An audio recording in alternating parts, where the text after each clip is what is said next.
கனவெல்லாம் நினைவாக ஆவா கண்மணியே வீசும் காற்றில் பூசாயானே உன்னை எங்கோ மனம் பேச உள்ளம் நொந்தேனே நாம் ஒன்று சேரும் திருநாளும் உருவாகும்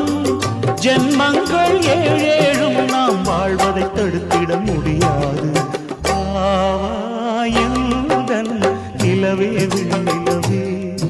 என் வாழ்வே நீதான் நிலவே விண்ணிலவே